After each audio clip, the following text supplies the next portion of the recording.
წოდებული ამის წინააღმდეგ, რაც რა თქმა უნდა ცუდია და მართლა აგრესია ცუდია. არავინ არ ამბობს, რომ აბორტი აგრესიაა. აბორტი არის ნატურალური ფაშიზმი, რომელ ჩხუბზე და დაჭრაზე ვსაუბრობთ, როცა წელიწადში 40,000 ბავშვი იკვლება მარტო ჩვენს მიერ. ეს არაოფიციალურად.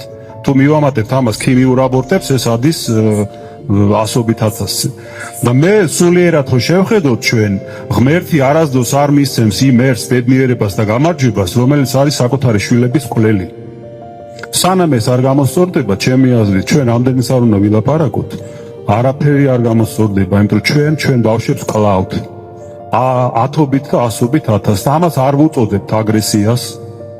ესე იგი, ვიცავთ ქალის უფლებას, ბავშვის უფლებას, მაგრამ არ ვიცავთ იმის უფლებას, რომ ბავშვი დაიბადოს, რომ არ მოიკლას. ამაზე ხმას არავინ არ იღებს. რა არის ეს თუ არა ორმაგი სტანდარტი და კითხვა ებადება, ვისაც ყოფს ეს, ვისაც იქ რაღაცა ფული კეთდება, როგორ ჩანს და მითი პარადიგმა არის მსოფლიო რაღაცა მიმართულებაა, რომ ამაზე არ იფიქრო. გეუბნევენ ეს არ არის აგრესია, ამაზე არ გაბედოთ ხმა, იმიტომ ეს ქალის უფლებაა. რომ დაკუწოს საკუთარი შვილი, ნანემით დანით.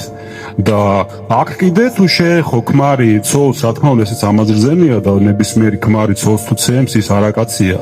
რა თქმა უნდა და დასასჯელია, ამაზე ორი აზრი არ არის. მაგრამ იქვე რატო არ ამბობთ, რომ ეს ვინც გააკეთა ის უარესია, ის ნატურალური ფაშისტია. ნიურნბერგის პროცესზე ამის გამოხოცავდნენ და აღჭობდნენ ადამიანებს და ჩვენ ამას ვაკეთებთ და მე გვინდა რომ რაღაცა გამოსწორდეს ჩვენ ერში და აი აგრესია დაიძლიოს. საქართველოში აბორტი 12 კვირამდე ლეგალურია. კანონი ჯანმრთელობის დაცვის შესახებ. მუხლი 129.